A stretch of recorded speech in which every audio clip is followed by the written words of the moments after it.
The search for elusive evidence of Vikings eventually led us to a beautiful village which sits on a cliff overlooking Morecambe Bay.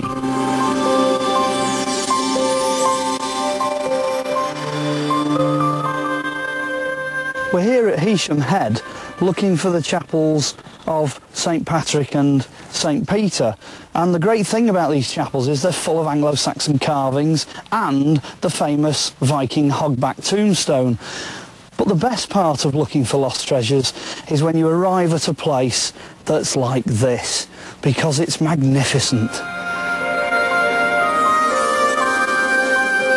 Heysham Head provides a stunning location for the 6th century Saxon chapel.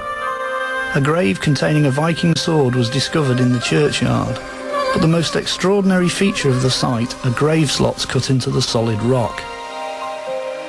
The Saxons and the Vikings are represented as almost together on this site, aren't they, through the burials?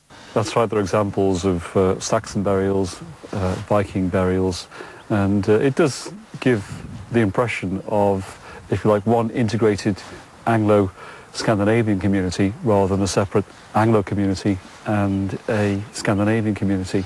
It's interesting that the famous rock-cut tombs have what appear to be compartments for offerings, which are the sort of things we've got here. And at the same time, they're aligned east-west, which is the Christian burial custom. I personally find that quite a fascinating aspect of this, although we're not really sure, are we, of what was in those compartments? Yeah, and these have been dated to about the 11th century, by which time the Vikings would have been totally Christianised.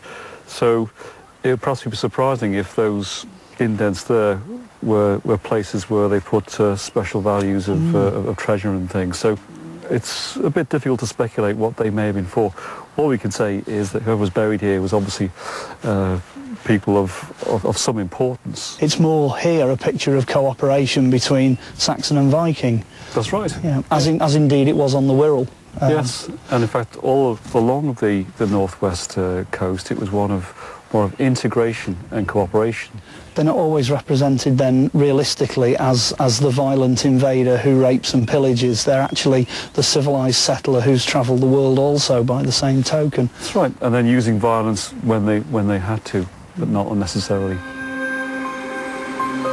If these are Viking graves, it's very likely they had settled and adopted Christian ways.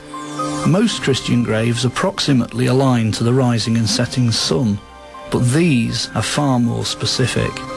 Date-wise, we're almost on the solstice, so if they wanted to align the graves to the setting sun, you would expect it to face where the sun's going down at this moment in time.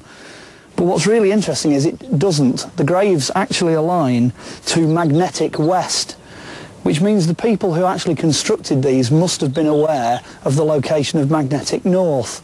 And the best candidates, of course, for that are the Vikings with the lodestone compasses. They would have been perfectly capable of surveying and working out exactly where magnetic north was. So that's quite a revelation. That could help to support the fact that these are, in fact, Viking period graves.